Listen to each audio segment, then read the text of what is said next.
with me, asking why is he here like I shouldn't be. I've been on grind since I old. 10,000 hours the motto. They see the bag is coming out, they flocking to me like I won the lotto. Dancing with the devil, there's no recital. I'm killing competition, ain't no revival. I shoot it to kill it, I'm aiming for vitals. I'm showing no mercy when facing my rivals. Snakes in the grass, they getting exposed. I know they be lurking, I'm watching them close. Acting like friends, but really they foes. Saw they be scheming and said adios. Yeah, I gotta get it. By any means. I gotta get it. I gotta get it, the mindset. Hey, back with a vengeance, back on the grinds, back to the business. Hey, God is my witness, they watching my moves like shows they binging. Hey, best keep distance, all of my haters send best of wishes. I get to the bag with the quickness, no I don't need no assistance, no. Yeah, no playing it safe, I said let's get it, you say not today. What can I say, if you ain't gon' go for it, get out the way. Yeah, got no time to waste, can't be with me if you not at my pace. You not at my level, you not in my race. One foot on the gas, I'm pushing the brakes. Dancing with the devil, there's no recital. I'm killing competition, ain't no revival. I shoot it to kill it, I'm aiming for vitals. I'm showing no mercy when facing my rivals. Snakes in the grass, they getting exposed. I know they be lurking, I'm watching them close. Acting like friends, but really they foes. Saw they be scheming and said adios. Yeah, I gotta get it. By any means. I gotta get it, the mindset. I gotta get it, the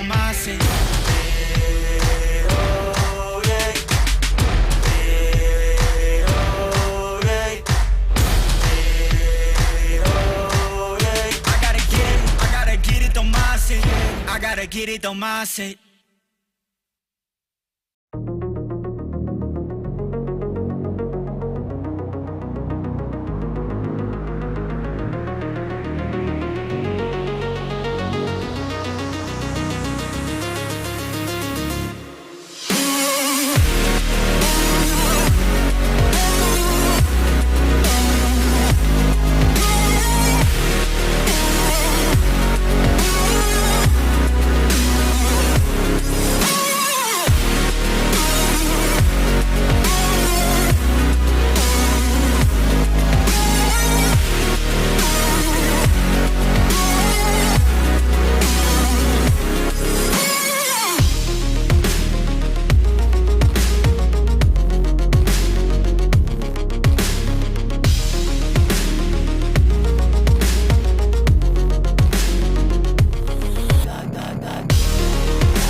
In a month when all the focus is in Speedway, Indiana, the iRacing IndyCar Open Championship heads to Las Vegas to roll the dice for one fun roller coaster of emotions. Hello everyone and welcome back to RaceSpotTV and welcome back to Monday Night IndyCars, where alongside myself, Arjuna Kankipati, delighted to be joined by RaceSpot's own Andrew Kinsella. And Andrew, of course we're here in Las Vegas, but we're thinking about what's up this weekend, the 13th running of the iRacing Indianapolis 500. We're in for an interesting field here tonight because many of the teams, many of the drivers will be focused on the qualifying that will start in just about 25 minutes time. The first runs will be on the board. We'll get the sense of where the teams stand in qualifying. For those that show up here today though, there are championship points left on the line. It's absolutely one eye on Las Vegas, but one eye back in Indianapolis here today, Arjuna. And we do have a number of drivers here today that I think are doing their last little bit of distraction before the grind that is Indy 500 Q Week really starts to get underway. But right now we do have a race to concentrate on here in Las Vegas before we get to our week 11 and 12 in Indianapolis and Belle Isle. And this race should be a very interesting one. It's shaping up to be a little bit of a pack race, very follow the leader white line, but a lot of I hear slicing and dicing back in the pack, so it should be a very interesting race here today. Of course, Las Vegas and IndyCar have a somewhat infamous reputation, of course, dating back to the last time that American open wheel racing came here, and the untimely passing of Dan Weldon took place on the track. But at least here in the real world, the crashing is very much virtual. We'll see how much drivers are looking to push the issue with just 2 rounds left to go after this one. Let's talk to you about the championship standings. With 9 weeks done, just 3 to go. These start to factor in the drop weeks. 12 weeks of the championship. Only the best 8 of your championship points will get carried forward once we close the book at the streets of Detroit. And it's Brandon Traynor who basically has one hand on the championship. And you got to remember, Andrew, it was a rather tumultuous start to the season for Adam Blocker and Brandon Traynor, the two of them very much coming to blows on a number of occasions. Absolutely, but since then, Brandon Traynor has really solidified his stake on that championship. I think probably the only driver who really has any sort of shot might be Adam Crane, just depending on how the drop weeks fall, but Crane not here today, so I really do think, as you say, one hand on the championship trophy for Brandon Traynor right now. It's not to say there aren't other intriguing things inside of the championship, especially inside of the top 10, but as we take a look at this tri-oval, 1.5 miles with 12 to 20 degrees of banking, the thing that always stands out is the high speeds that these Indy cars will take. The race lap record set by Ari Leyendijk, 226.5 miles an hour. That is 364 kilometers an hour. With that said, though, it is time to go racing here in the City of Sin. We are ready to go in Las Vegas. Let's run you down through the starting grid as we're set for what is going to be round 10 of 12 in your 2022 Season 2 in the iRacing IndyCar Open Series.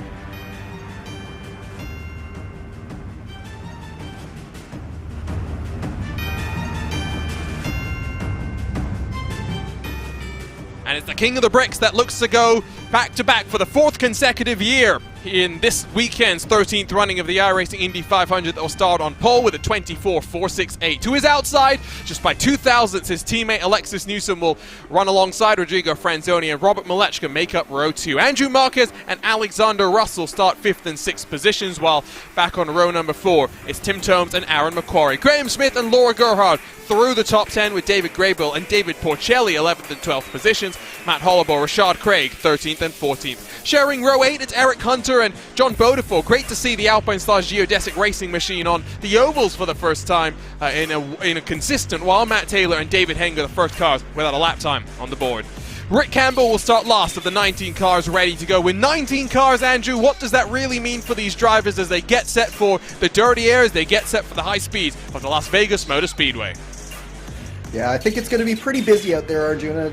19 is a good number for this track. It's not as big as a field that we've seen on some of these Monday nights, but it's still a good size field. There's going to be a lot of coming and going, and I think there's going to be a lot of swap drafting, particularly back in the pack, and a little bit of pack racing. Should make things very, very entertaining here tonight. What's it like in terms of pit entry, in terms of pit exit? We've seen, in the past on some of the ovals that we've gone to, it can be tricky for cars to work their way off the banking.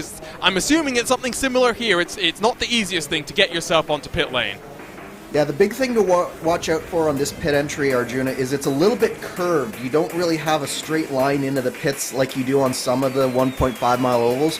So you're actually braking while you're turning a little bit. And because you're doing that, you really have to be very careful as you modulate the brakes. Otherwise, you can lock one of your tires and potentially slide into that inside wall or spin yourself into the inside wall. So definitely not the easiest pit entry, and these drivers are going to have to be careful. Expectations then, we talked about it's going to be very much the leader can control the tempo of this race, but Is there anything that anyone can do to try and challenge Brandon Trainer? What can you do in car with your ARBs, with your weight jacket to try and find some more speed here today? You're always going to be constantly adjusting, but I think the big key will be if the third or fourth place driver can really get a run going and maybe stick a nose inside. I think there's going to be some daring moves that happen here, but it's going to be very, very difficult to displace Brandon Trainer out of that P1 spot. It is all eyes on the Speedway. It's the month of May. iRacing Indianapolis qualifyings start in just 20-odd minutes time, but we're ready to go for 133 laps here in the City of Sin at the Las Vegas Motor Speedway. It's the King of the Bricks controlling the field, his teammate alongside with Rodrigo Franzoni and Robert Malechka behind. Brandon Trainer picks up the throttle, racing here at the Las Vegas Motor Speedway.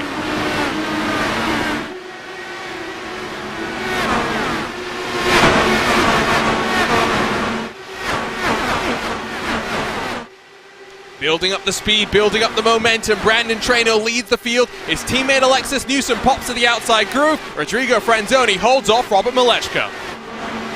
And you can already see that the drivers are starting to go too wide up at the front here, and I think we're going to see this for a number of laps here. Robert Malechka even looking 3 wide out here for now. He does not want to let those i5G cars lead for too long, especially with Alexis Newsom riding the flank of Brandon Trainer out there. He's definitely already looking for a way by those 2 i5G cars out front. Again, 3 wide as they dice themselves into the corner. Newsom the one under fire as she tries to pinch back down and get into the draft of Brandon Trainer.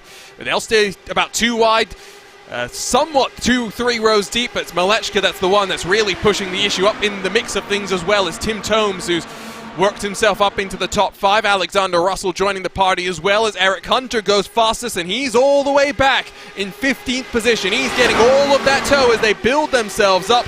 A long way to go. We've got a long way before we even get into the pit stop cycle here.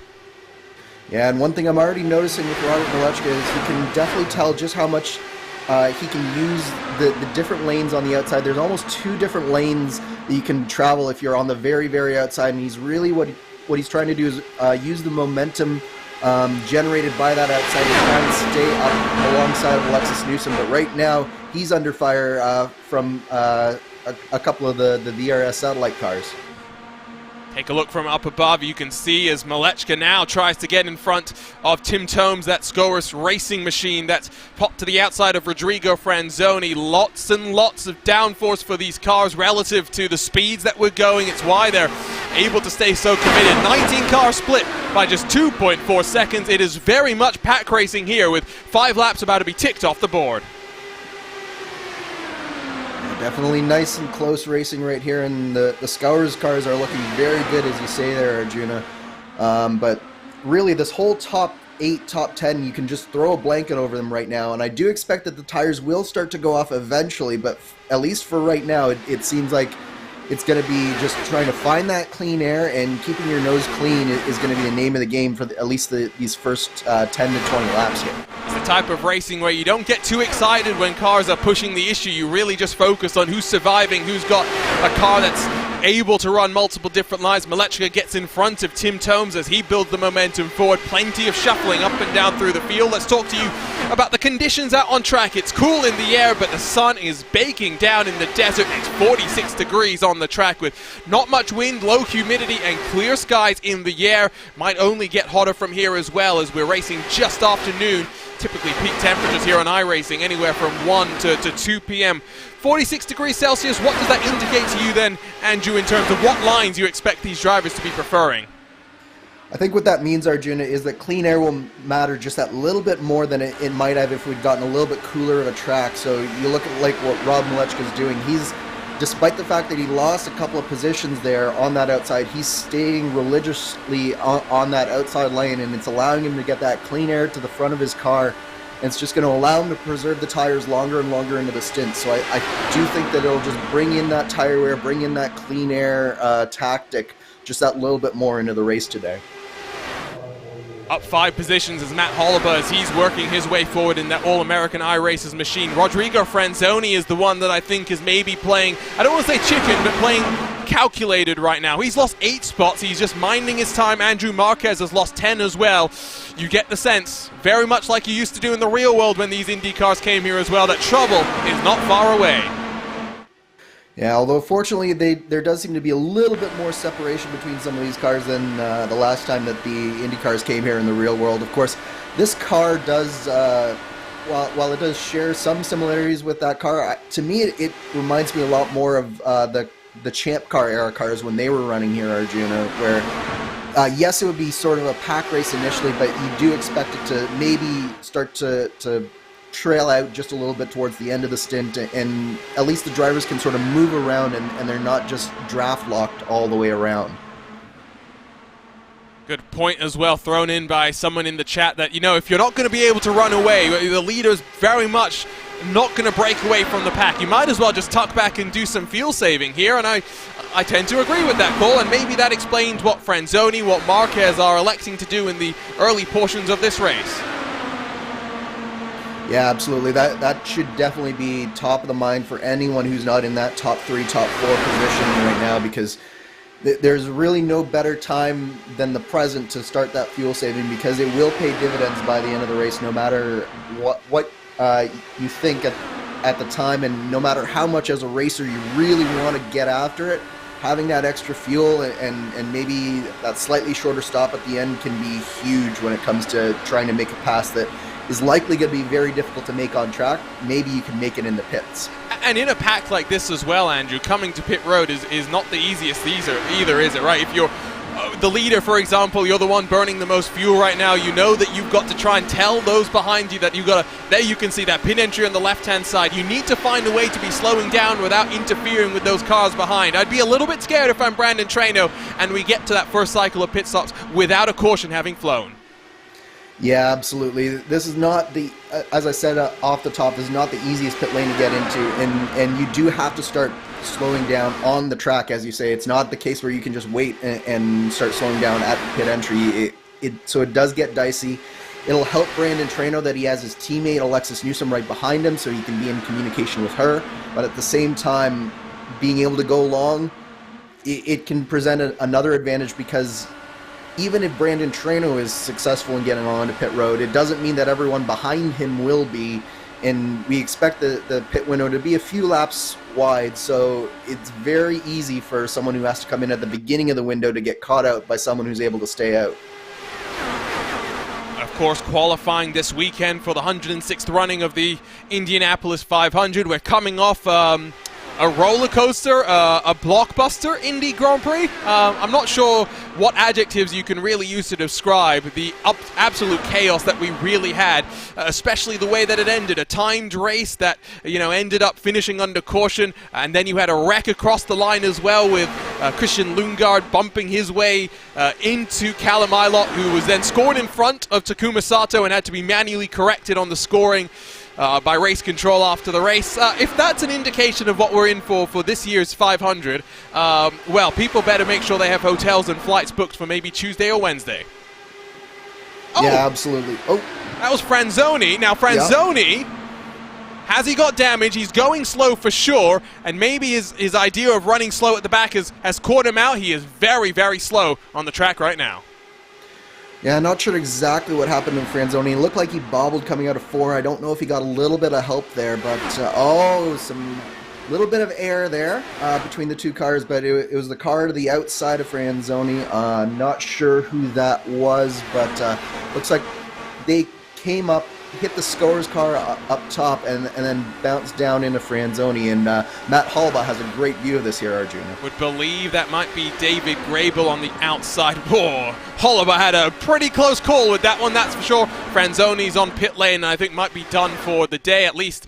He might just be able to sneak in time for those first qualifying sessions for this weekend's 13th running of the iRacing Indianapolis 500. Alexander Russell continues to work on trying to get past Rob Malechka, who was religiously on that outside line initially, has now started to compromise a little bit more, and working lap 21, they're 3 wide again on the run down into turn 1, but what we're seeing is you don't want to be the car in the middle, you don't want to be the car on the outside. Is there any way for someone to get down low on the race leader?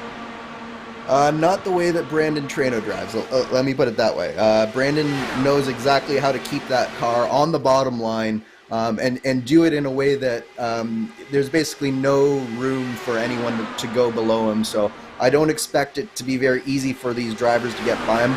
What I will say, Arjuna, is that as maybe 4th and 5th start to drop off just a little bit, it might present the opportunity for the likes of Alexis Newsom or Rob Malechka to get a proper run going. And you can definitely see that Rob's really trying to find a way to get in there. And he's actually gone to the bottom of Alexis Newsom here. So he might be trying to break up that I5G 1-2 here. Well, he had the momentum to maybe go in the middle if there was a gap, but that was smart from Malechka, not forcing the issue. It would have been very easy to take out 3 cars plus in the spate of just one aggressive move. As we get further and further through the run, the tires may be starting to wear a little bit more, running that outside groove. I believe that's the number 12 of Matt Taylor that's worked himself up to 5th position after not putting in a qualifying lap time. So 7th to, well, now 6th position for the black, teal and blue machine in front of him. Aaron McQuarrie and Alexander Russell fight side by side. There goes David Porcelli as he looks to work his way forward. It's very much a cornucopia of action, but it's not the type of action where you're super fussed about who's where at what point in time. It's all about just understanding what these cars are doing for the drivers at this point in the race. When do you start to turn the wick up and become a little bit more aggressive and start to think, okay, I need to get the move done now so that at the end of this race I'm where I need to be? As a driver, really, as long as you're within this top 5, top 6 area, you can't be thinking about turning up the wick this early. You have to be thinking and seeing where you're coming up on after the last pit stop of the race. That's the main indicator, is as long as you're in the realm within that last pit stop cycle, that's when you turn the wick up, that's when you get more aggressive. But for right now, the people who need to be aggressive are the people who are sliding back just a little bit in this field and maybe see their chances slowly drifting away. The Scores cars, while being really, really strong early, they've sort of faded back with Tim Tomes all the way back in 10th now after he was running inside the top 3 at the beginning of this race. Still 18 cars split by just about 3.3 seconds, so it's very much still one big pack. Rodrigo Franzoni has called it quits for today. Again, 6 minutes to go until that first qualifying session will get underway for the iRacing Indy 500 in 2022. What's the emotion and the nerves that go through some of the teams and some of the drivers going into this week, Andrew? Because, of course, until we hit the track, well, in just a couple of minutes, you don't really know where the other teams are, what speed that you need from your car in order to make it to the big show this coming Saturday. And the reality is, if you're a 10th off the pace, you know you've got a lot of work to do coming to Friday in that final qualifying session. There is absolutely nothing like trying to make the top 33 for the iRacing Indy 500, Arjuna. There's nothing that you can compare it with. Even the real world, because it's spread out over a full weekend, you have so many attempts, and you have so much pressure to just try and put together the perfect run, because the top of the field will be separated by probably less than half a tenth of a second on average, and you have to nail all 16 corners of your run basically, and there's no margin for error. You have to maximize everything. It's the most pressure-packed event you've ever been through, and I would argue that it's harder to qualify for the race in the Indy 500 than it is to actually race in the actual show. Yeah, I think the nerves as well probably a little bit higher for qualifying itself. Now, how does it compare to the Open Wheels 500? I'm not just asking that because I'm now, the man in charge, but I talked to someone like Zach Campbell, right, who's raced at the World Championship level, as now Malechka might get swarmed. Taylor down his inside up into 3rd, but you get an infinite, well, I don't want to say infinite, but as many runs as you can make, basically, from Monday evening to Friday evening for the iRacing Indy 500. Your times don't get taken off the board when you roll back out onto track either. Whereas for the Open Wheels 500, much like in the real world, you get 3 attempts. Each time you head back out on track, your times from before get deleted. What does that do for a driver? How does that influence you as you think about those 16 corners that you've got to nail?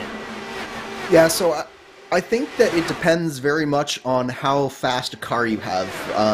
When I did the Open Wheels 500, we knew that our car was solid enough to get us into the field, so it wasn't too nerve-wracking. What it was just making sure that you got a nice clean run in.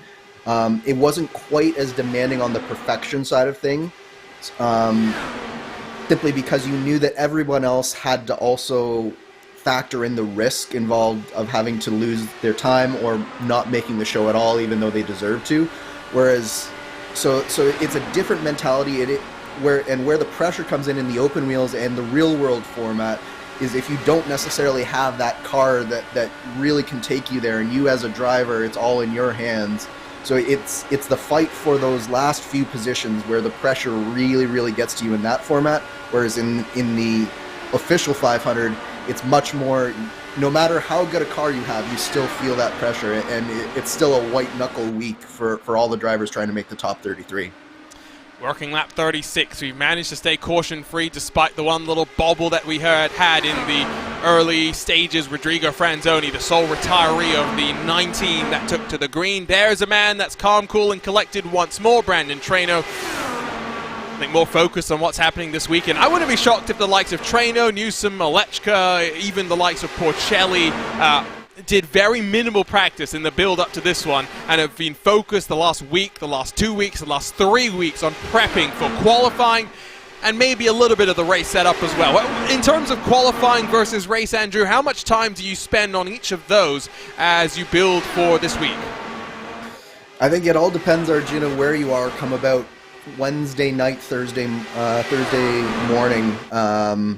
If you're one of the teams that is solidly in that top 10, then you're immediately switching to race and figuring out ways to get it faster. If you're in that 20th to 40th range, you really need to be still focusing on that qualifying setup and trying to find those extra 100th of a second or so that you need, because that's all it takes is 100th of a second either way for many of these drivers at the end of the day. So it's again, it really depends on where you are in the field. It's single filed out just a tad bit at the front of this pack, at least for the time being, but we are getting closer and closer to that cycle of pit stops that we are, I want to say, eagerly anticipating, but maybe also dreading the possibility that cars don't communicate well enough with one another and we get some sort of pit road calamity. Surely Brandon Traino will be one of the first cars to blink and come down pit road. It's Matt Taylor that again is slicing and dicing his way up through the field and now runs to the outside of Alexis Newsom. We saw Malechka try and do this early, and Taylor almost runs himself up into the wall coming off of turn number 4. He's going to have to try and find a way down low, you'd have to think, to even get past on Newsom. Yeah, the thing with Taylor, though, is he's showing some real speed here today, Arjuna. He started 17th, and he's in third and comfortably in third. And he seems like really the driver that can take it to those I5G people, even a little bit more than Rob is at this point, although Rob's starting to come back just a little bit on him. But Matt Taylor, of course, we see him a lot in the Lionheart Series, not so much on these open races on the Monday nights, but we know that he's definitely a strong driver, particularly on the ovals, and he's not afraid to make the types of moves that might be necessary to wrest the lead away from Brandon Traino at some point. David Grable, maybe anticipating some chaos, has come down to box earlier. A normal pit stop, just 8.1 seconds for him, so it's not like he had too much trouble, but he has gone a lap down with about a 33-second pit road delta here, and lap times in the 24-25-second bubble. You do go a lap down when you box here, and I don't want to dig into Matt too much, because I like you say, Matt's a strong driver in Lionheart competition, someone that was tied for the championship at the end of 2021 in the Lionheart Retro Series. Caution. And that has just caused David Grable significant heartburn. It's Graham Smith and I think Tim Tomes that have come to blows with one another. We won't get green flag pit stops. Instead, they will cycle down onto pit road with the caution having flew now. And, well, we only got to look at the tail end of that one, but I think the story was told. Looked like Tim Tomes trying to come down to pit road, and maybe Graham Smith not getting the memo. And this was always the thing that we were talking about, and you can see that when Tim tried to go down the pit lane, I don't think that he realized just how much push hitting the brakes was going to put in the car. And he instead of being right down at the bottom where they were expecting it, he was right in the middle of the track, and there's really nowhere that you can go at that point because the wall is so close on the outside of that corner. It just nothing that could be done there. Well, caution number 1. And we might now have 3 retirements from this race. We'll see if Tim Tomes and Graham Smith are going to be able to get back out onto track. You can see their cars already in the boxes. Drivers look for where they are going to roll themselves in. Of course, Brandon Traino's got that best pit stall up on the jacks. They'll go for fresh Firestone tires, a full tank of fuel going onto their cars. That's a bit of debris that's going for a bit of a ride. Taylor's off early. Newsom will beat Traino off of pit road, so new race leader in the form of Alexis Newsom. Execution on pit road is so important. Absolutely, and that's going to be huge for Alexis Newsom here, because you saw just how dominant Brandon Traino was on the bottom, and so now Traino is going to have to spend some time riding the flank of Alexis Newsom and sort of being her wingman for this stint. And I think Brandon Traino, he'll be kicking himself for not getting off a pit road better there. Now I want to try and figure out why there was debris that went flying, because that's not something that we're used to seeing. We'll wait and see if we can spool up a replay. I get the sense it was likely with a lapped car or something like that, or maybe even some contact on pit lane. I think that's something that sometimes people do forget, is that you can make contact with one another on the pit road, but it is not common, very much uncommon to see debris scattered. Oh, and here comes Malechka back down. Now, why is he coming back down to pit road? Is this now a fuel mileage race? Be my suspicion. It could be, Arjuna. It could be. Yeah, if I'm doing my commentator's math, there might be a chance to stretch this out one more. So now we'll get a look at, well, that's Eric Hunter's number 16 that maybe got mixed up in that. Well, that's where the debris goes flying. That's why there was that errant bit of carbon fiber going flying. So maybe the indication is it's a fuel mileage race, and that explains why Malechka would come back in. But at the same time, he's now, wait, this is not right. He's been there for 26 seconds and counting. The only other explanation would be that he got a pit road penalty, and I don't think that seems to be the case. Yeah, very, very strange here, Arjuna. And of course, if he was trying to go and qualify now after that first stint, he's missed the qualifying as well. Yep. So I'm not sure what's going on here with Rob. Well, we'll see if he jumps into our YouTube chat. He's one of those drivers that does like to do a bit of texting and driving, which is very much not encouraged by us here at RaceSpotTV. Malechka with a 60-second stop emerges out of pit road. Not sure what happened there. Car looks okay, though.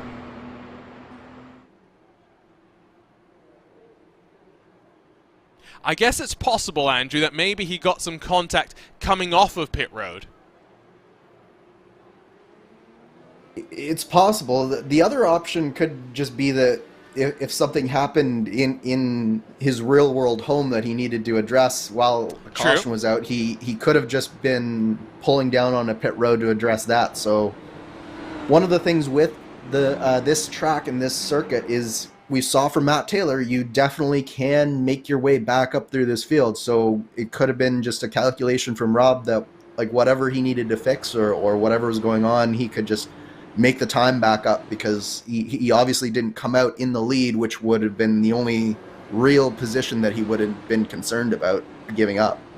It is a fuel mileage race, I would assume, to some degree at this point. Maybe not as much as we were thinking, but as looks like David Graybill will get back onto the lead lap by virtue of the wave around. I can tell you had to use the call of nature. He had to answer. 60 seconds. I hope he washed his hands. So, our first caution will draw to a close then. The field will slide their way up the track all the way to the wall and get set for the pack to build up the momentum and go racing once more. The pace car will peel off. The field's now in control of new race leader Alexis Newsom, who's going to hold them for a long time before picking it up. We're back underway in the City of Sin, and Matt Taylor with an interesting line there, maybe trying to make sure there was no stack-up accordion effect. A nice clean start. We're back underway.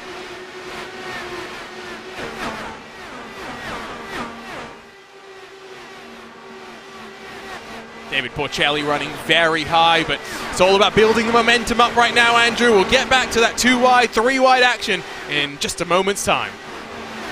Yeah, absolutely. These first few laps, it's all about making sure that you keep that draft from the car in front of you. But look at this Hornet's Nest up at the front here, Arjuna. We're 3 wide once again already, just 2 laps into this run. It's Alexander Russell who's going to be fighting for all he's worth on that outside groove. If you're Brandon Traynor, what's going through your mind? You've lost the lead on the pit stop cycle under caution.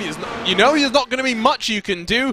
Do you just try and play the team game right now, try and hold the i5G 1 and 2? Yeah, I think that's definitely the play from Brandon Traynor. I think what you're doing is you're just positioning yourself well for this next round of pit stops that's going to happen here in about 40 or so laps time. And basically your mission is to get to those pit stops 1 and 2, find a way to get around Alexis Newsom on the pit stops, and we know that Brandon Traynor is one of the best at getting on and off pit road, so if I'm him, I'm fairly confident that I can find a way past my teammate at that point. So for now, the best thing to do is just ride in formation and let the race happen. He's going for it though on the outside, had plenty of momentum down that back straightaway, but that tighter line down low, Newsom will hold on. Beaudefour up in front now of Rashad Craig. Plenty of cars making up plenty of positions so far in this race, the most significant of whom is Matt Taylor, who's now up 13 as he slides his way up into 4th as he fights with Aaron McQuarrie. Holloway and Porcelli up 6, Beaudefour up 8, David Henger up 7 as well. Malechka, you can see him at the very tail of the shot, still in the drafting range.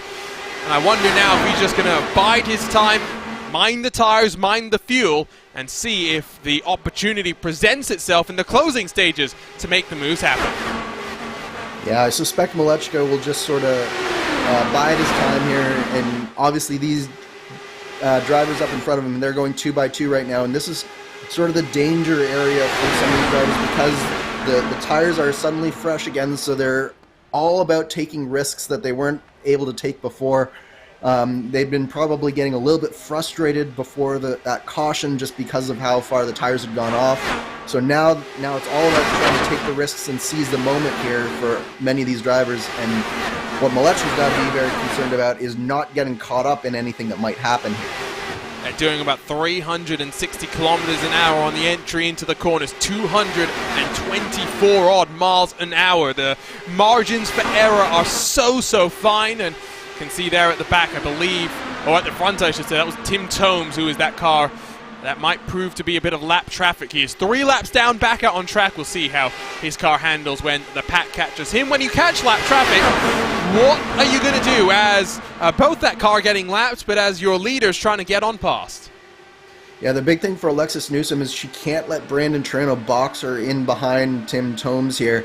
She's got to find a way to get just that little bit clear in order to clear Traynor and really make that move cleanly. Similarly, Traynor can't afford to let the likes of Alex Russell or Matt Taylor by, because they'll be chomping at the bit to get around these two and break that i5G stranglehold at the front. There is, again, Tim Tomes as they work out of turn number 4. Look on the right side of your screen. You can see where the 2 bits of lap traffic are. Graham Smith out of turn 4 as the pack rumbles through the mid part of turns 1 and 2. Number 7 of Tomes not far away and going to start feeding some draft. Traynor got another great run down that back straightaway and continues to try and work away at playing a bit of rear gunner action, or I should say a left side rear gunner action. Russell, though, with a whole bunch of speed off the exit of turn number 4, not going to be able to convert that into a pass. It's Taylor who's looking down low, trying to find his way into 3rd. If you're a driver right now, where do you want to be? Do you want to be at the front, or do you want to be where Malechka is at the very tail? I think those are the 2 best options, Arjuna. The place that I really don't want to be is right around that Matt Holloway, Rashad Craig area, where people are going 2 and 3 wide in front of you. There are people who are sort of desperate behind you to get further up in this pack before the tires go off. So that's really the danger area, is in the middle of this pack. If you're Malechka, you're hoping that anything that happens you can avoid, and if you're Alexis Newsom and Brandon Traynor, you're just happy to see that clean air in front of you and being able to run the line that you want to run. 15 car split by just under 2 seconds for the time being as they close up further on the number 7 of Tim Tomes, working lap 60 of 133. Close to reaching the halfway marker of this race. Should just be one more pit stop, we'd assume, for these drivers. As as again, fanning themselves out 3 wide. Russell's up high, Taylor slides up a little bit, just trying to roll the momentum through the corner. It's the Hornet's Nest, it's an angry one as well. Fascinating time to be these drivers. So 10 minutes past the first official qualifying session going up. I'm sure right now that the eyes are focused of the community towards those benchmark times. How much do your setups evolve for the Indy 500 qualifying, Andrew, if you're slightly off the pace from session 1 to the final session?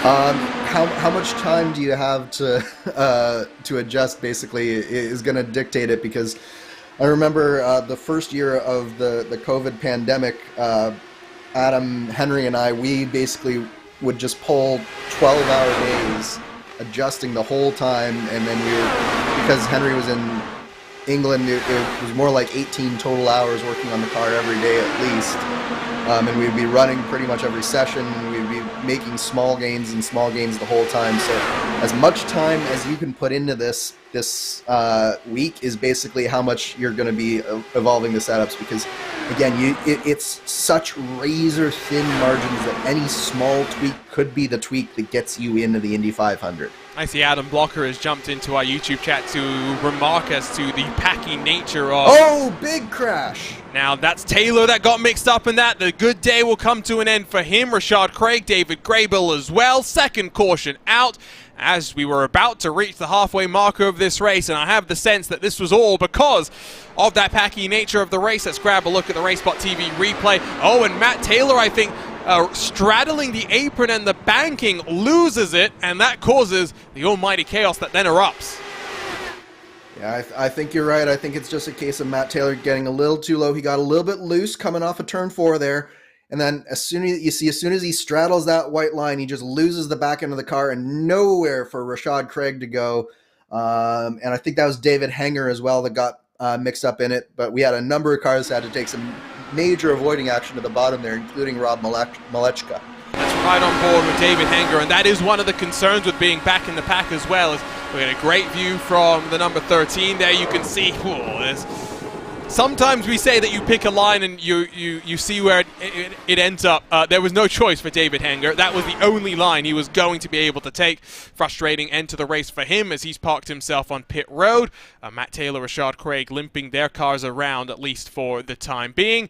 We'll see if we're going to see some split calls. Alexander Russell, I think, with a very, very late call to come down to pit road. Not sure if that's going to incur the wrath of the automated iRacing race control. The field is in, and it's all of your cars except for Alexis Newsom. Yeah, Alexis Newsom got caught out here, Arjuna, and I think it can potentially still work out for her, but this is going to be very dicey because with the way that this is going to work out, she's going to have Brandon Trano on new tires, but also he's just going to be able to go 20 laps longer than she is on this next stint, and yeah, this is, I think, a mistake for Alexis Newsom here. Well, at least you try something different. You'll split the strategies. Looking at qualification times, the current poll for this weekend's Indy 500 here on iRacing, a 39.424 put in by Jacob Oster. Traditionally, how much do we see the times improve? I mean, we're not talking about, if you're back now and trying to find the time, but how much do your presumptive pole sitters, especially within the team camps, how much are they holding back at this point of the week? I think there probably is a little bit of sandbagging just for this first day or so, but I think that what you start to see is that once this first day is over, you really start to see what the teams are made of, because the order really starts to shake out, and the people who aren't up towards that top 10, top 15 area, they start to get antsy and they want to go faster and faster and faster. So there's probably a few games being played out there, but the games go away pretty quickly. So we've got about half this race still to go. It started off with a nice long green flag run, but before we got into that first cycle of pit stops, just after David Graybill had been the first to blink and roll the dice, but with a potential undercut, caution flew. It was A multi-car issue that stopped the race for the second time. Matt Taylor getting down on the apron and having a bit of a spin that caught out the likes of David Henger as well as Rashad Craig. I think Rashad Craig will have retired from this race. We are down from the 19 that started to just 12 on the leading lap. I believe we're still looking at 15 out there and circulating. Rashad Craig, Matt Taylor not out on track, but David Henger is, as well as Graham Smith and Tim Tomes, the two cars involved in the previous caution of the day. Is there anything you can do here, Andrew, at Las Vegas to make this not a pack race? Now, I'm not saying that pack races are always bad here in iRacing, where we don't have to worry so much about the physical danger, but we tend to like races which require a little bit more from the drivers. Yeah, it's tough at a place like Las Vegas because basically you almost have to change up the track a little bit. You have so much time that is spent turning at this track, and the banking, it's right in this spot where it's just that little bit too easy to get around, but at the same time so if you're the leader, you can really carry your momentum, but at the same time, it's very difficult to get a run because you do spend so much of the lap turning, and you can't build up the momentum. So there's not a lot you can do from a setup perspective that really allows you to break up this pack. It's a tough place to be in terms of building a setup that races well here. Matt Taylor rolls back onto track. Let's have a word with the man that had to answer the call of nature in the previous cycle of pit stops. Robert Malechka back in 12th. Rob, what was going through your mind just a couple of moments ago when you almost got mixed up in a huge incident?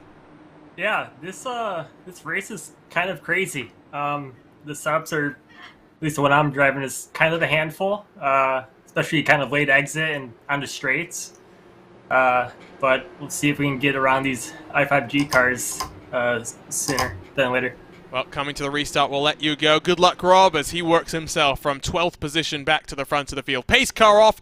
Alexis Newsom, 23 laps into the stint. The rest of the field has come down to pit lane. We're back underway in the City of Sin. It's an i5G 1 and 2, and again, it's a nice tidy start, but just like we saw last time around, Andrew, give it a lap, and they'll be 3 wide once more. Yeah, we're a little bit more spaced out than last time around, but what I'm really watching here, Arjuna, is just how much of an advantage these fresh tires are going to be for Brandon Trano and Alex Russell. Because right now it looks like that Trano was just able to get that little bit better of a run through turns 1 and 2, and maybe, just maybe, this tire difference is going to allow someone on that middle or outside line to really get that run going and find a way to finally make a pass for the lead on track here. Porcelli's up to 4th as he looks to the inside of Alexander Russell.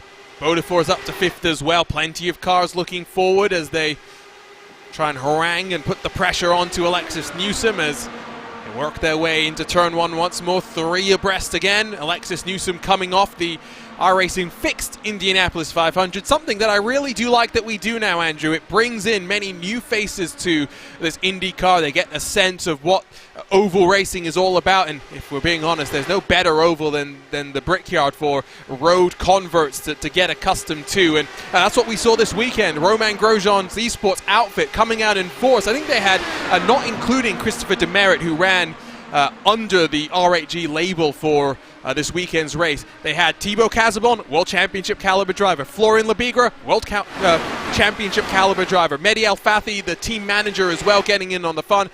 So Valentin Mann did not qualify as well. It was good to see that we had some new faces show up for this fixed 500. Absolutely, and what a finish we had as well with Alex Van de Sant getting passed on the last lap by Casey Kerwin, who we saw out earlier on the road course, but we haven't really seen him on an oval in an IndyCar really since the Indy 500 last year, so it was great to see Kerwin out there as well, getting his feet wet on the oval as well.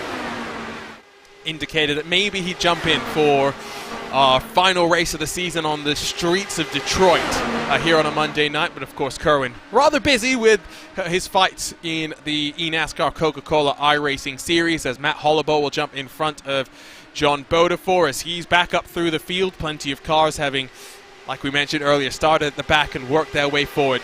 So we're about 7 laps into this green flag cycle. Indication so far, fresh tyres not helping Brandon Traynor, Alex Russell get on past Alexis Newsom. Yeah, no, but it has brought in a couple of drivers who weren't having the best days before. Matt Hollaba, in particular, he gets very close there with David Porcelli. But those are 2 drivers who were sort of in the back half of the top 10. They've worked their way up into this conversation. These fresh tires, especially with David Porcelli, he seems really aggressive on that inside there. Oh, well, David Hanger just spun it around and down into pit lane. He was already 1 lap down, but we should stay green so that we'll keep this action rolling and keep the intensity very much on edge right now. We take a look on board with Malechka, who has really, well, he talks about wanting to get past the i5G team.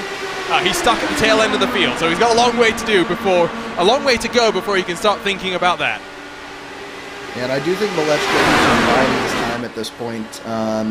He saw how the pack sort of started to fracture in the back half of the last run, and I think that he's sort of allowing the craziness up front to take place for this first little while, and I would look for him to make a move towards the front in the second half of this stint here. But I think all the action right now, it's in these top 6 positions here, Arjuna. We're almost 3 wide, 2 deep here. Throw a blanket on them. That is what we're seeing right now. Let's get a look at what happened then to David Hanger as he works himself through the back straightaway. It looks nice and tidy, at least for now. Things are going to come awry right about now. Just understeers up the track and hits the wall, and well, that's an unpleasant feeling. He tries to lock it down. There's not much he could do. Was that dirty air? Was that damage to his car? Was that in-car tools, Andrew?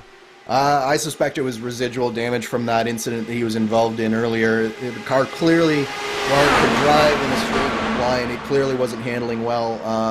The air wash, as you can see, it is a factor, but it's not as big a factor if there wasn't an outside force. So my money would be on just residual damage. Working lap number 80 of 133. We're getting to those closing stages of this race, but we are getting that indication that whoever leads through the last 5 will lead at the checkered flag as well. Yeah, you can see it's very difficult to pass, but this is definitely the most racy that we've seen the outside lanes be, and I do think that it is down to the tire advantage. It's just, as you can see, you just can't seem to quite get that outside line really with the momentum, and the lead car on the inside lane, they're just able to keep their foot in it and keep their momentum up just enough that they are able to stunt any momentum that the outside line starts to get. Snaking around again is Alex Russell in the white, green and blue on the outside now of a 3-wide situation. Porcelli looks to try and make it 4 wide. Face full of dirty air, has to back out of that one. We'll lose a bit of momentum. We'll have to build it back up once more. This really is a dangerous place to be. Hollaba looks down low, up into 3rd. And in terms of setups for this particular race, Andrew, what differentiates them, if anything? Because obviously they're close on speed with what we're seeing, but what makes a good setup, what makes a bad setup here? So really, it's all that corner exit here, Arjuna. You heard Rob saying that he was really struggling with corner exit with the power slide setup. And that's a really important factor here because you do have a very significant banking to these corners. And there is sort of this landing effect that can sort of pitch the car around, and it really starts to use up that right rear tire more than you would expect. So that's really the pain point and the differentiation factor. It's going to be in how these cars are set up mechanically with their suspension and how it's handling that transition out of the corner. And I'd guess then it's also about tire heat and how much you can make sure you're preserving the balance of the tires as you work through a run. We're not saying that tire wear is important, but if you're struggling with the oversteer and the balance of the car, it usually means you're overheating the tires quite a bit as well.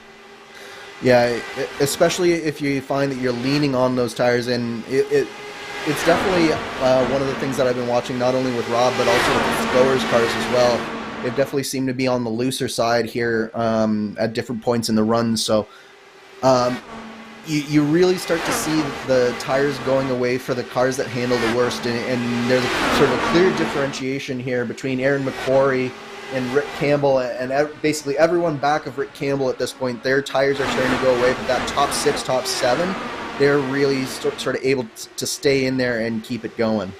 Matt Taylor's a bit of lap traffic that will force Alexander Russell to abandon a 3-wide moment. In fact, no, he might force it. That was very close with Brandon Traino, but well, they all survive. Matt Taylor will drop to the back of the pack. We'll see if he's got the speed to be able to draft his way through as well, as he's on the same lap as Tim Tomes, fighting for what will be 14th position. So coming to the start of lap number 88, about 20 minutes to go if we go green from here. It's still the i5G duo of Alexis Newsom and Brandon Traino that lead.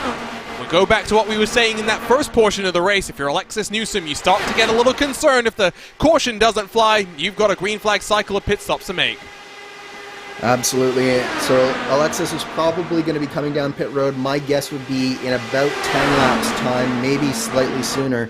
And that's definitely going to be weighing on her mind. She's got to find a way to come out and turn in some really hot lap times. And the tough thing for her will be, Arjuna, that she won't really be around anyone that'll be able to give her some good drafting, which would be what would normally be a good way to make the undercut happen. But she's not going to be able to do that. The other thing that I wanted to mention is, what did I say about Rob Malechka? He was going to wait until about 20 laps into this run. Well, he just moved from 12th to 8th in the span of 2 laps there. Well, I tell you what, let's see if we can disturb the peace that Rob Malechka has had so far. Let's see if we can dial him up. Rob, you got a copy with us? Hi, guys. How's it going? Starting to work your way forward now? Yeah, just doing some fuel save because I can't think there's going to be chaos on these stops if we make it there. So I don't want to be caught a lap down. And, yeah, I'll probably start working our way forward more in about, I don't know, 10, 15 more laps. How long is the fuel window for this type of racing that we've got today? Right now it's saying I can go about 30 more laps. Wow, okay. So we're probably, I'd say the guys up front will probably pit with, 20 to go is my guess, so. Well, that gives us some insight on when to expect Alexis Newsom in. I would think maybe then 10 or so laps will see her into pit road. Good luck, Rob. We'll be watching you with great intrigue. Thanks, guys. Always good to be able to have a chat mid-race, and fortunately, because I slightly trust Rob, we didn't need to get our handy bleep button out in case anything dramatic happened there. Matt Holloway in front of David Porcelli, still Newsom leads, but she should, if the estimated pit window is about 55 laps for the likes of Malechka, with Newsom working lap 48, within 10 laps we should see her down to pit road.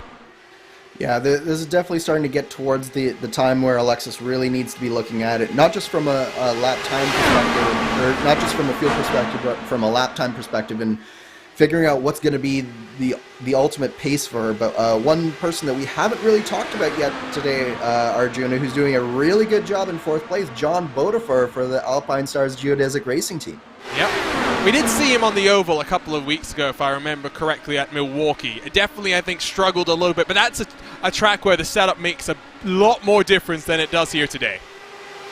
Yeah, and I definitely think that for the first little bit of this race, John was really just starting to get his drafting legs underneath him, but he's really come on in this last stint here. So he's been making some really nice, decisive moves that I've been watching through this field, so he's been doing a real good job here. Now compare this to your Daytonas, to your Talladegas. I mean, those are pack races, you know, super speedway races in stock car. What does it mean here, though, in terms of an IndyCar? What's the difference in terms of pack racing here? Yeah, so in stock car racing, what it's all about is finding the right train to be in and being in the right lane and really hooking up bumper to bumper.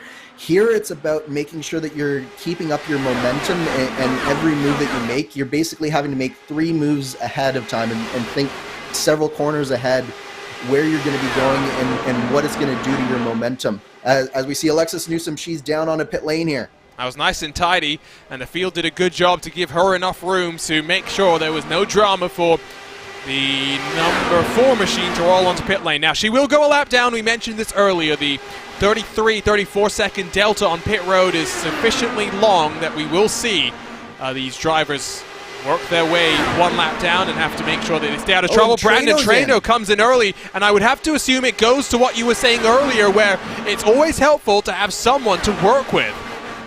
Yeah, so I think that this was a little bit of team tactics. I think that when they saw that Alexis Newsom was the only one to stay out, Brandon Traino probably purposely underfilled just a little bit. So he's going to be coming down basically at the same time as Alexis Newsom, it does. They're both well within this fuel window. Oh, that was a very brave pit entry there from Alexander Russell, but we're seeing a number of these cars, I think, didn't take on very much fuel when they came down for tires. So it's very interesting that some of them opted for that strategy, whereas the likes of Rob Malechka, he says he can go even another 15 or 20 laps here. Russell works his way to the box. I think he's okay. We saw him slide on the entry, but I don't think there was any drama with his entry in terms of getting a penalty. So it now means that Traino and Newsom have synced up with one another. It's Traino that's in front. Will they start swap drafting here, Andrew, with the ability then to try and tow each other to higher speeds lap after lap? Yeah, I'll be interested to see whether this works. Traditionally, it is a tactic that you can use as teammates, but I'm just not sure that it's going to be the right move here. I don't know how much speed there is to gain with that swap draft, but I'm actually really surprised by the number of drivers who are coming down to pit road this early on in the run. We do, I guess, only have 32, 33 laps to go, but at the same time, I always think that you really want to try and extend this stint out as long as you can and be as short and as light as you possibly can be on this final stint. So some very interesting tactics being played out here. Don't forget as well, if we do get a caution now, it traps those cars at the tail end of the field. Now again, it's not a huge dilemma for them because they will be able to cycle their way back up with the craziness of the race, but it is something just to be thinking about, as looks like a couple more cars will be rolling off a pit road. Traino back to the front of the field with Newsom. Russell stacked up there. Porcelli's lost out. He's alongside with John Bodefor. They are a long way off the draft.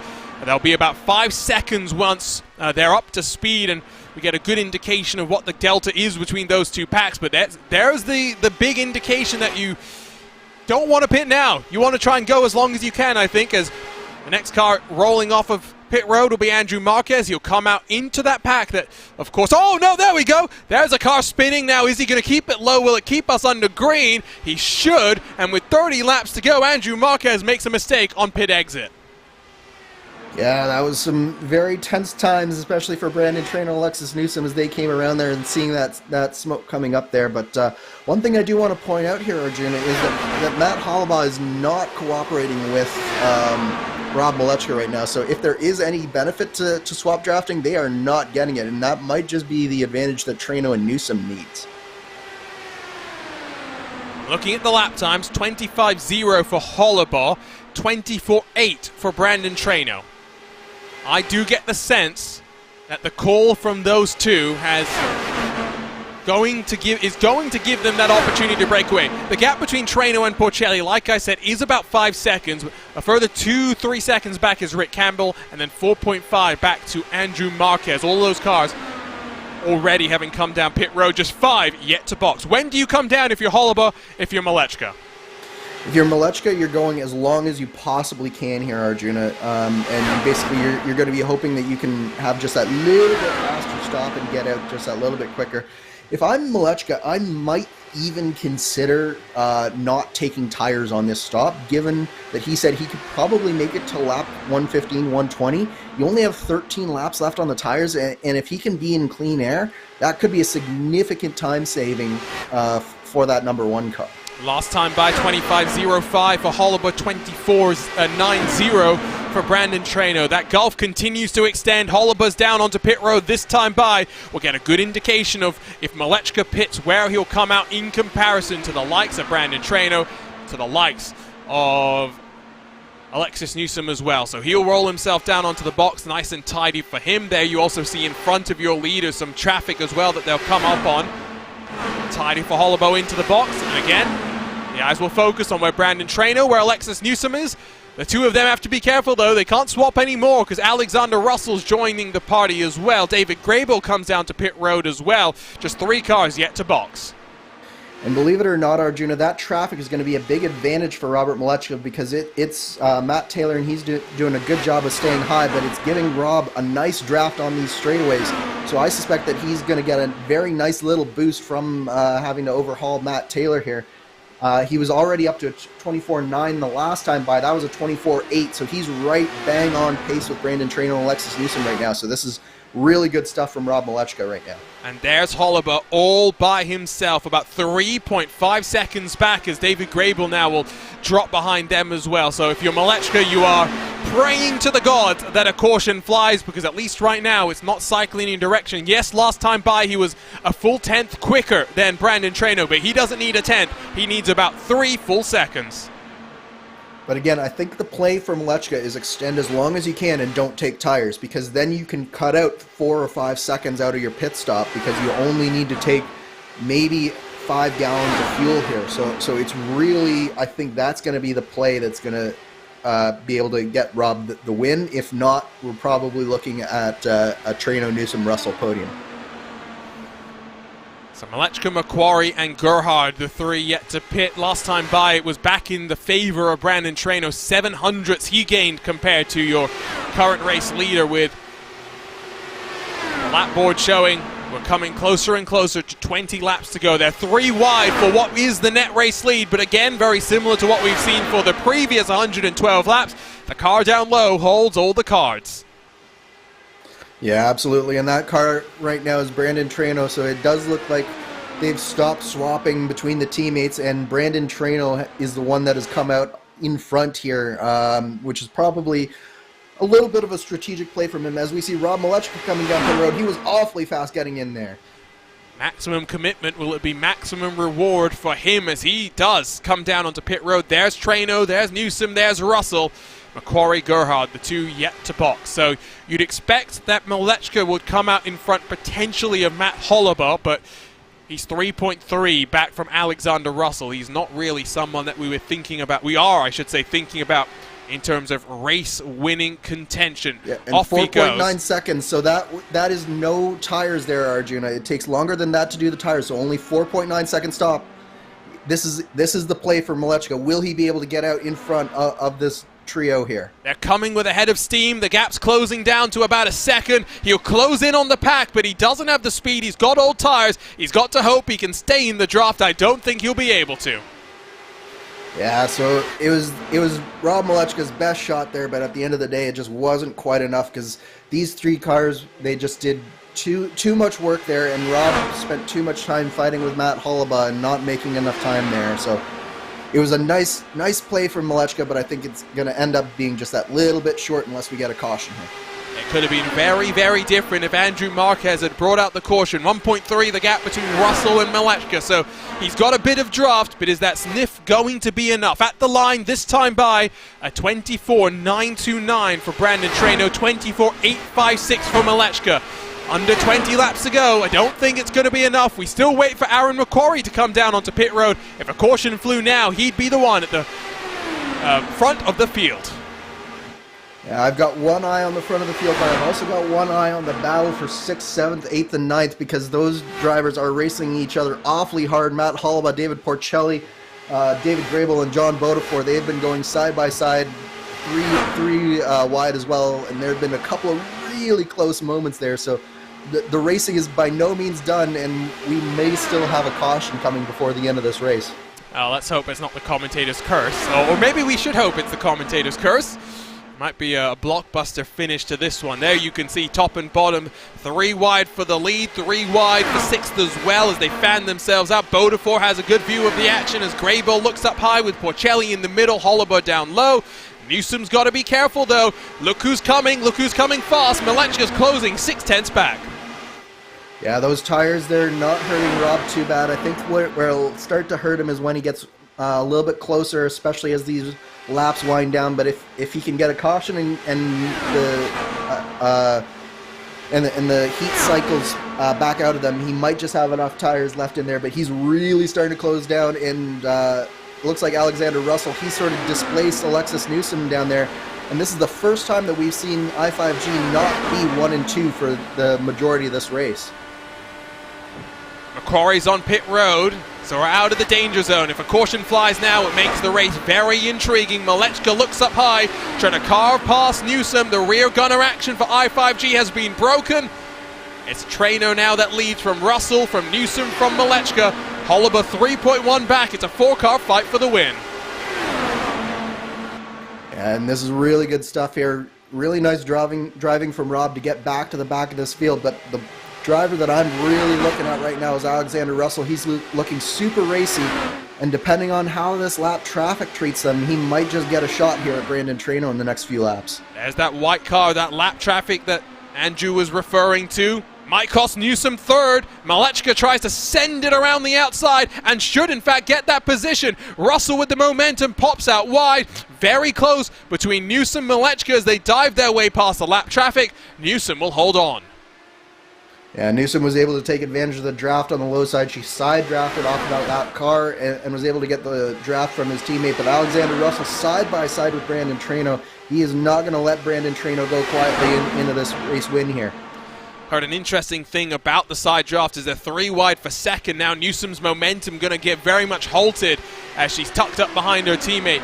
A side draft in these Indy cars doesn't really slow down the car that you're side drafting. What it does instead is it builds the momentum of your car. That's something to think about. 2 cars of lap traffic. Was there contact there between Malechka and Russell? There was just a little bit of contact there, and I think that was a heart and mouth moment for both Russell and Malechka there. Very, very close driving, but they were both able to save it, and looks like Malechka will cycle in front of Russell there. Still the battle for 5th continues as we look top and bottom at that fighting that's going on. Holliber leads that second pack. He's been caught by the likes of Bodeford, Grable, Porcelli, Macquarie slid to the back of this group as well. 2 wide, 2 deep. 5th on back is still leading. It's the Team I5G duo. 9 laps to go this time by. 9 laps to go, and it's back to Alexis Newsom in second place, but the key here is Rob Malechka. He's been looking really strong. He's done a good job saving his tires, but does he have enough to really take it to the I5G duo up front? Alexis is doing a really good job being a good soldier, running that right side gunner for Brandon Traino here, but I think at a certain point here, she's got to sort of be in it for herself, and I think we're quickly approaching the point where it's going to be every man and woman for themselves. Well, let's find out what Rob Malechka is thinking about right now. Robert, you're tucked up there in 3rd spot. The gamble to not take tires has worked out nicely. How do you fight to get forward from here? Well, to be fair, I did not mean to take or not take tires. I thought they were checked, but this also worked out.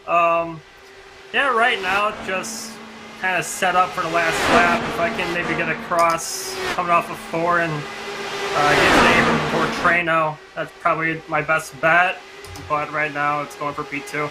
Now coming to 6 to go, we'll see where you go from here. We'll talk to you when the race is done. Really enjoying this live look inside of this ultra compelling and ultra packy race in the City of Sin. 6 to go, 3 wide at the line, more lap traffic to deal with. And this one might actually be a little bit of a benefit for Rob because it's Matt Taylor on the high side again. Maybe Rob can get a little bit more momentum this time and just do enough to clear Alexis Newsom. He's certainly trying to keep it 3 wide up there, but we're quickly winding down the laps here, so the margins are going to get tighter and tighter here, and I think all 4 of these drivers are going to just get more and more desperate as these laps wind down. Plenty of fighting going on. That battle for 5th is 3 wide as well. Macquarie looking inside of David Porcelli.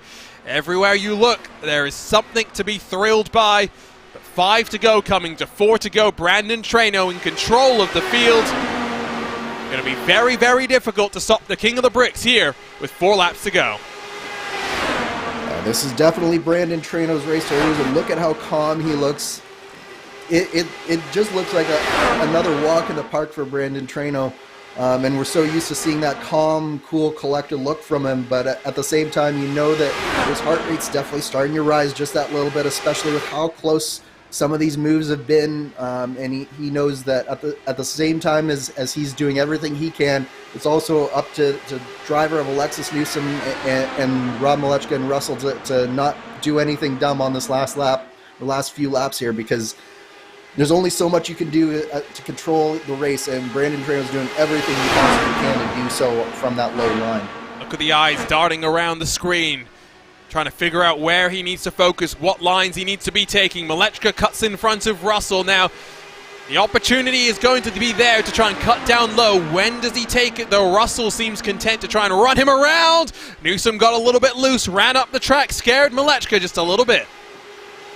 Yeah, I think as Rob said, the play for him is to try to find a way to that apron on that final lap, coming to the white flag, or sorry, coming to the checkered flag. But we've got 1 lap to go here, Arjuna. I think we're going to have a grandstand finish here at Las Vegas. The hands are dealt. It's all in the hands now of our players. What will they do? Russell goes down low on Malechka. It's 2 wide, 2 rows deep. Brandon Traynor has led the vast majority of this race. Will he lead at the checkered flag? That's all that really matters. It's Traynor from Newsom from Malechka coming out of turn 4 for the final time. They cut down to the apron. Newsom and Malechka will wreck themselves across the line, but Brandon Traynor is victorious once more in what's been a dominant season for the King of the Bricks. What a race from Brandon Traynor. He did exactly what he needed to do on that final pit stop sequence, got himself back to the inside line, had a teammate that was running a nice rear gun for him, and then coming to the line there, just a little bit interesting. Newsom lost it on that apron there, and Rob had nowhere to go, so crashing across the finish line it was. But what a finish and what a race from Brandon Traynor. And as you say, one hand on that championship trophy now. I believe he's won half of the races that we've done this season. Only, I want to say 4 drivers have won races. Traynor, as well as Newsom, Blocker, and then of course John Bodefor, who won at the Nordschleife when we went there for our trip to the Green Hell. Burning it down is Brandon Traynor, but we know his main focus is not tonight. It's about making sure he's in victory lane this coming Saturday, the 13th running of the iRacing Indianapolis 500. It was a fun race, a little bit more intriguing than I think some had expected here today, but it was packy like they thought, the drivers, but ultimately still a very, very compelling race. Let's take a look at our race results then for round 10 of this Season 2 in the iRacing Open Championship. Brandon Traynor 1/10 clear of Alexis Newsom, who wrecked with Malechka coming to the line, but no change in the standings. Alexander Russell finished in 4th, that pack of 4 split by just a quarter of a second. Matt Hollibo wins the race for 5th in that second grouping. John Bodefor up in 6th with David Grable, David Porcelli right behind them. Aaron McQuarrie, the last to pit, comes across the line in 9th. Laura Gerhard for the Powerslide Motorsports team completes the top 10. Rick Campbell, Andrew Marquez, the final cars on the lead lap, while Tim Tomes and Graham Smith, along with Matt Taylor, really just survived till the end of the race with damage on their Dallara IR18s. David Henger, Rashad Craig, Eric Hunter, and Rodrigo Franzoni all retiring. A very bizarre incident for Rodrigo Franzoni. No fault of his own. He'll be slightly frustrated, but he'll be able to focus on what's coming up for the rest of this week. We'll wait for the drivers to join us so we can have a bit of a post-race chat, but yes, it was packy, Andrew. Would I want to do this again? I think I'll leave that choice up to the drivers, but there's a place for these races once in a while. It's not like we do this all the time. Compare this to what we saw at Milwaukee a couple of weeks ago. Yeah, I think the nice thing about this type of racing, Arjuna, was it wasn't one big pack, especially at the end, where, yes, we did have a little bit of a pack-style race, but it was small packs of 4 or 5 where the drivers could move around, and, I mean, apart from the leader who was sort of glued to that white line the whole time, there was a lot of slicing and dicing, a lot of strategy, and it was a really cerebral type of pack racing. The pack racing that I tend to not like is where you just have that one big pack and you have 2 lines and no one can go anywhere. This was, I think, a much more interesting style of racing, so it's not something that I would be opposed to, not probably my favorite type of racing, but I wouldn't be opposed to having a few more of these style of races in the future. Well, maybe we can do it in the future. Let's dial up our race winner. I think that's 5 wins in 10 races now for Brandon Traynor. And Brandon, I mean, we said this last week, we'll say it again, momentum on your side heading into the crucial week of 2022. Yeah, no, it's, momentum's always good, right? We, good 1-2 here. The racing's kind of questionable. Obviously, you probably saw just hold the white line the entire time, unfortunately. Win's always good, and a 1-2 for the team is even better. So, I'll ask you about the call for you to come down onto pit road a bit earlier. Was that just to try and work with Alexis to swap around with one another and pull yourself away from those around you, so it was a little bit less hectic at the end of this race? Yeah, that was the ultimate goal, right? But Alex pitted with us, and eventually just made it 3 cars, so Alexis and I couldn't swap. But that was the goal, and I'm pretty sure it would have worked out. We had a sizable gap over everybody else between the top 4 or 5 there. So yeah, it was a good strategy risk. It was calculated, obviously, but kind of just going for fun. Well, and now I guess you focus on what's ahead. How are you feeling going into this week as you try to become Mr. Four-Time? I feel good. We've got a really good car. Yeah, I mean, there's not much more to say, right? It's just, got to come in and execute and, just do what we always do, run up front and try to be there at the end. Well, we'll see how it goes this weekend. It should be fascinating. The 13th iRacing Indianapolis 500. Congratulations on the win. One hand on this championship trophy. We'll see how this Saturday goes for you. Yeah, thanks, Arjuna. Brandon Traino, our winner, once more sitting, smiling in our victory lane. Let's go then to the second step of the podium where Alexis Newsom is sitting. And Alexis, it was all about the call from you to not pit with that second caution of the race. What was the mindset going on there? Were you just trying to hold on to some track position? Yeah, I just didn't want to give up the lead. It was so important, and tire was pretty negligible when you were in clean air, so I thought it was best to just stay out. And the only thing I was worried about was getting trapped a lot down, but it luckily didn't happen. And in terms of this type of racing, Alexis, what do you think about it? We were discussing this. It's got its place. We don't want to see this every week, but there is something about, at these speeds with these sort of cars, seeing the type of racing that we saw here today. Yeah, it's basically just super speedway racing without bump drafting, usually anyway. It's both boring and nerve-wracking at the same time. It's like trying to super speedway race on Bristol or something. That's what it feels like to me. I'd like to see that, that's for sure. Good luck for this weekend, Alexis, of course, coming off the Fixed 500, your first Open 500 in the iRacing official sphere with Team i5G. We're very excited to see how it goes. Congratulations on the second. Thanks. Good luck to you guys too. Alexis Newsom, second in today's race, and a man that we were chatting with through the course of the race, Robert Malechka, wrecking across the line to come home in third. Thoughts on how it ended then, Rob?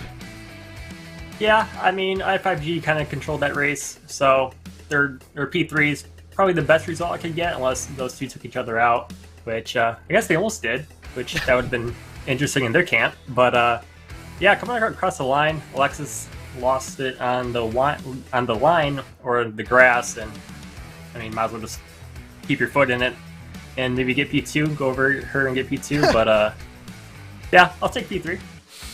How many laps of practice did you do before this one, Rob?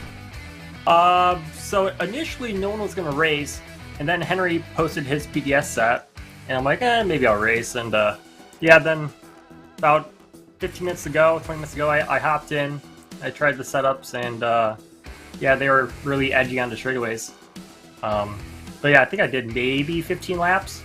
So once we got past lap 25, I had no clue what I was doing. I was kind of surprised I didn't wreck the field, even though I almost did a few times.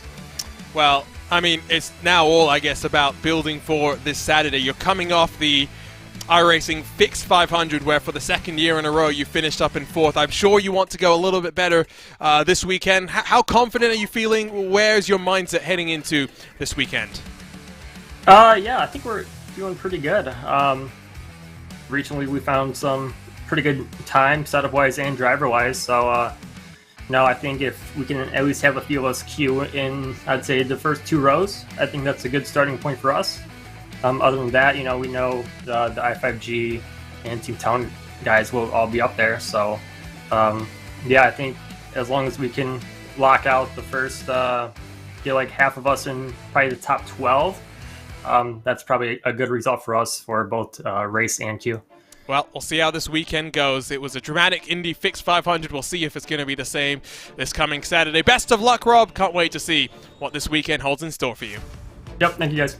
Robert Malechka will round out our podium interviews, and we'll grab a look at the schedule. Of course, it's all focused on Indianapolis this weekend and this Saturday at 5 p.m. UTC. We're live here on RaceSpotTV for the 13th running of the Indianapolis 500. These drivers might be getting a little bit sick, though, of Indianapolis, Andrew, because next week we go back there for a slightly shorter race, but it's still back to Indianapolis. It's still going to be a week where likely good points are on the line. The setups are going to be all there. It's all about just showing up and having some fun. I think if you get sick of the Indianapolis Motor Speedway during the month of May, you're not a true IndyCar fan, Arjuna. There's nothing more sacred and nothing more hallowed to an IndyCar driver than the Indianapolis Motor Speedway.